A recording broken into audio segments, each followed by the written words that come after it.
মূল বিষয় এটাই যে আমাদের যে দাবি সেই দাবি জানাতে আমরা যাচ্ছি এবং এই দাবি সম্পর্কে সদর্থক পদক্ষেপ আমরা রাজ্য প্রশাসনের কাছ থেকে পাবো এবং মাননীয় মুখ্যমন্ত্রীর কাছ থেকে পাবো বলে আমরা আশা করি। দিনে দুবার ব্যবহার করো স্টপেজ ক্রিম আর নিজেকে রাখো evergreen. Keya Seth aromatherapy stop age cream আর খুঁজে পাও নতুন আমিকে। তাদেরও জানা উচিত যে তাদের যে প্রতিনিধি দল গেল এবং মাননীয় মুখ্যমন্ত্রী তাদের সাথে যে আলোচনা হলো সেই আলোচনার বিষয়বস্তু কি এবং তারা কি চাইলো এবং শেষ অবধি কি পেলো, তাহলে এই জায়গাটা আমরা যতক্ষণ না জানতে পারছি বুঝতে পারছি এই জায়গা থেকে আমাদের লাইভ টেলিকাস্টটা আমরা চেয়েছি।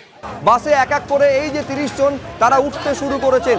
এই যে বাস এখান থেকে 30 জনকে নিয়ে সোজা চলে যাবে নবান্নের দিকে। 30 জন প্রতিনিধি junior West Bengal junior doctors ফ্রন্টের তরফে 30 জনের প্রতিনিধি তারা বাসে এক এক করে উঠছেন। সেই ছবি আপনারা দেখতে পাচ্ছেন। ব্রতদীপ ভট্টাচার্য আমাদের প্রতিনিধি রয়েছেন। ব্রতদীপ, আমরা দেখতে পাচ্ছি এইবারে তারা বাসে উঠে পড়লেন। বাস যে কোনো সময় এখান থেকে রওনা দেবে।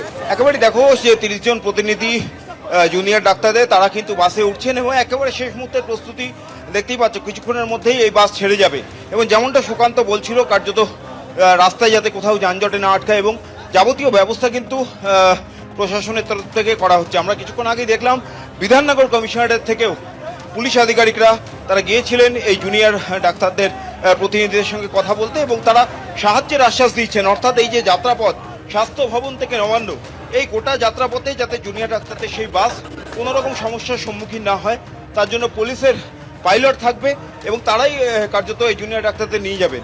কিন্তু যে জটিলতা চলছিল, আমরা এই যে 3 দিন ধরে এই জটিলতা চলছিল, অবশেষে কিন্তু নবান্নের তরফ থেকে চিঠি, পাল্টা জুনিয়র ডাক্তারদের তরফ থেকে চিঠি, শর্ত পাল্টা শর্ত, শেষমেশ কিন্তু সমস্ত জটিলতার সমাধান হয়নি এখনো পর্যন্ত। কারণ জুনিয়র ডাক্তাররা শেষমেশ জানিয়ে দিয়েছেন এবং এখনো তারা বাসে উঠছেন 30 জন এবং তারা তাদের দাবিতে অনড় যে এই 30 জনে কিন্তু তারা নবান্নে যাবেন এবং বৈঠকে বসবেন। কারণ সমস্ত মেডিকেল কলেজের অন্তত একজন প্রতিনিধি হলেও সেই সংখ্যাটা 30-এর কাছেই পৌঁছাচ্ছে। সেই কারণে তাদের দাবি 30 জনই যাবেন এবং শুধু তাই নয়, লাইভ টেলিকাস্ট করতে হবে গোটা বক্তব্য। আমরা কিছুক্ষণ আগে শুনলাম যেখানে আন্দোলন করছেন তারা, অবস্থান চালাচ্ছেন, সেখান থেকেই তারা স্পষ্ট বক্তব্য রাখলেন যে মুখ্যমন্ত্রী যে প্রশাসনিক বৈঠকগুলি করেন সেইগুলো লাইভ টেলিকাস্ট হয়। সুপ্রিম কোর্টে যে শুনানি চলছে এই মামলার সেইটা পর্যন্ত লাইভ টেলিকাস্ট হচ্ছে, তাহলে এই বৈঠক কেন লাইভ টেলিকাস্ট হবে না সেই প্রশ্ন তারা তুলেছেন এবং তাদের দাবিতে তারা অনড়। লাইভ টেলিকাস্ট এবং 30 জন প্রতিনিধি তারাই যাবেন এবং গিয়ে নবান্নে তাদের যে 5টা দাবি দেওয়া, যার মধ্যে অন্যতম বিনীত গোয়েলের অপসারণ, ডিএমই, ডিএইচএস এবং হেলথ সেক্রেটারি তাদের অপসারণ, তাদের বিরুদ্ধে ব্যবস্থা, ডিসি নর্থ, ডিসি সেন্ট্রাল তাদের বিরুদ্ধে ব্যবস্থা এবং আরও একাধিক হাসপাতালে চিকিৎসা কর্মী, ডাক্তার, নার্স সবার নিরাপত্তা সুরক্ষা। একেবারে এই 5 দফা দাবিতে তারা অনড় রয়েছেন সেটাও স্পষ্ট করে দিয়েছেন। আমি আরেকবার টাইমটা দর্শকদের জানিয়ে দিই।